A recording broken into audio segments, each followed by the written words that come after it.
wala ana abidum ma abadtum. Pada lafaz bacaan wala ana abidun, pada lafaz la di sini ada hukum tajwid berupa mad jaiz munfasil. Apa itu mad jaiz munfasil? Yang pertama, mad artinya panjang. Yang kedua, jaiz artinya boleh. Munfasil artinya dia terpisah. Kapan terjadinya mad jaiz munfasil? Mad jaiz munfasil terjadi apabila ada huruf hamzah datang setelah huruf mad.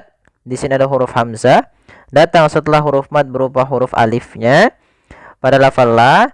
Kemudian hamzah tersebut berada di lain kata, bukan pada lafal la-nya. Maka kita namakan dengan mad jaiz munfasil. Maka kita panjangkan huruf la-nya sepanjang 4 harokat atau 5 harokat. Bagaimana cara membacanya? Wala baru baca a. Panjangkan la-nya dulu 4 harokat baru lepas. Wala wala. Kemudian pada lafal na di sini ada tanda sifar mustadir, yaitu lingkaran kecil di atas huruf alif. Pada dasarnya alif itu menandakan panjang huruf bacaan. Akan tetapi di sini ada tanda baca sifar. Hati-hati jangan dibaca ana karena di sini menandakan alifnya dianggap tidak ada. Maka ana ketika lafal apapun di dalam Al-Qur'an pada bacaan ana tidak dibaca panjang nanya. Maka wala ana langsung ke a. Kemudian pada lafal a sendiri ada hukum tajwid berupa mad tabi'i, yaitu ditandai fathah bertemu dengan alif. Panjangnya berapa harokat? Panjangnya adalah 2 harokat. 2 harokat. Kemudian abidum ma dum ada dhammatain bertemu dengan huruf mim. Apabila ada tanwin an in un bertemu dengan huruf mim, maka ini kita namakan dengan bacaan idgham. Apa itu idgham? Maaf, di sini idgham bi gunnah. Apa itu idgham? Idgham artinya memasukkan bi gunnah disertai dengan gunnah. Maka caranya adalah kita masukkan dulu huruf tanwinnya kepada huruf mim. Maka pada lafal ini kita cara membacanya adalah kita masukkan tanwinnya kepada huruf mim, kemudian ditahan. Abidum ma, tahan ma, baru dilepas. Jangan langsung abidum ma abadtum misalkan. Jangan. Tapi caranya adalah kita tahan dahulu. Abidum ma abadtum. Pada lafal ma di sini ada hukum tajwid berupa mad tabi'i, yaitu ditandai dengan adanya fathah bertemu huruf alif. Panjangnya adalah 2 harokat untuk lafal ma. Kemudian pada lafal abadtum di sini ada idgham mutajanisain. Apa itu idgham mutajanisain? Idgham mutajanisain adalah yaitu memasukkan huruf yang pertama kepada huruf yang kedua disebabkan karena dia yaitu ittahada fi sifat waftaraqa fi ba'di ittahada fil makhraj waftaraqa fi ba'di fi ba'di as-sifat, yaitu apabila ada huruf yang sama makhrajnya itu mutajanisain tapi beda sifatnya, beberapa sifatnya berbeda, yaitu antara huruf dal dan ta.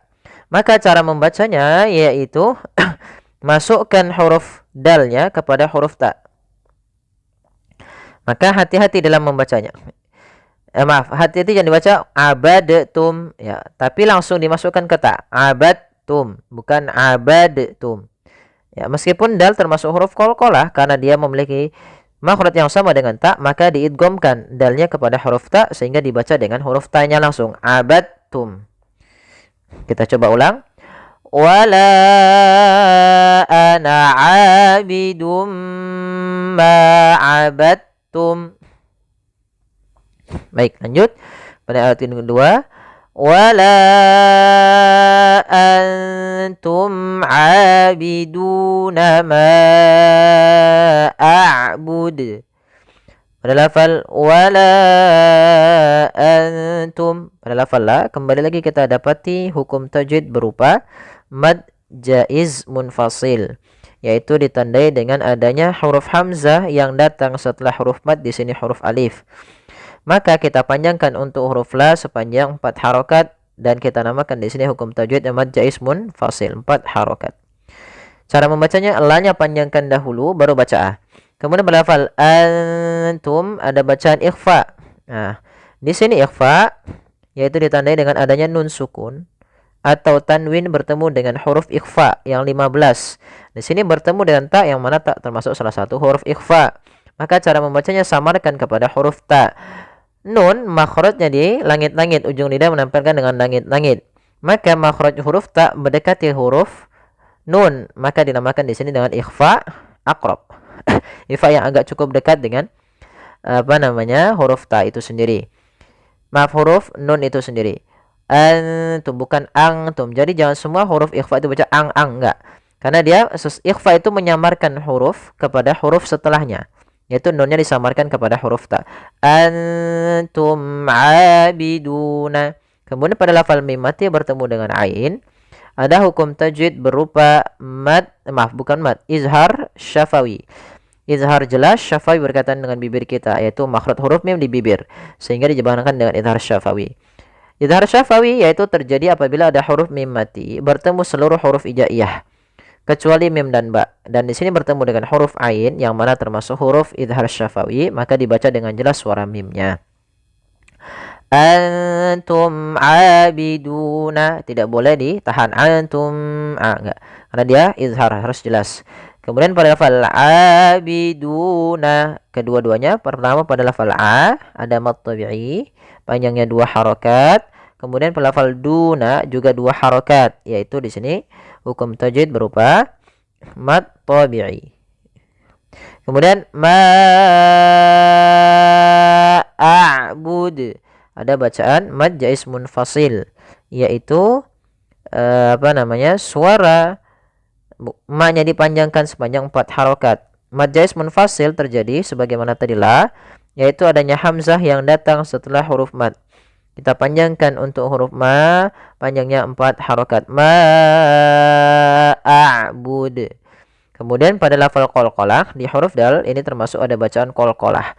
Hati-hati di dalam membaca qalqalah. Beberapa kesalahan yang sering muncul dan terjadi yaitu membaca dengan tidak dipantulkan. Misalnya ma'abud.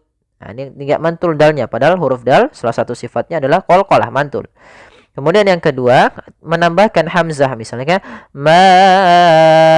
ma'abud, bud. Nah, ini tambah hamzah, harusnya tidak ditambahkan hamzah. Ma'abud.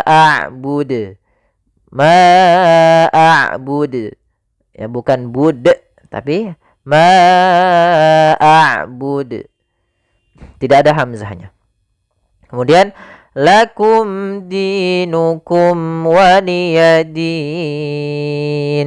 Lakum dinukum waliyadin. Kemudian pelafal lakum dinukum. Di sini ada mim mati bertemu dal, maka kita namakan kembali izhar syafawi, yaitu adanya huruf mim mati bertemu dengan huruf dal. Kemudian pelafal dinukum ada kasrah bertemu ya sukun, maka dinamakan dengan mad tabi'i, panjangnya 2 harokat.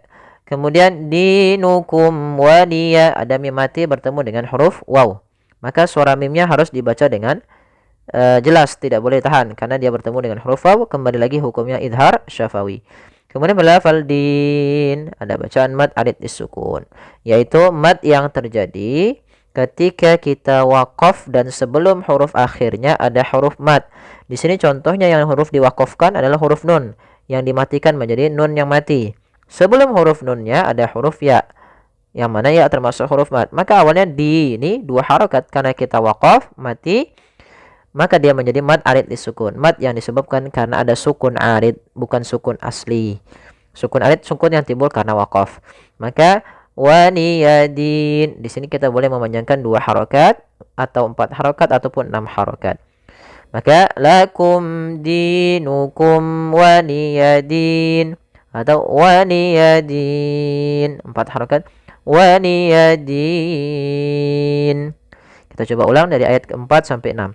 Wala ana abidum ma abadtum wala antum abiduna ma a'bud lakum dinukum waliyadin.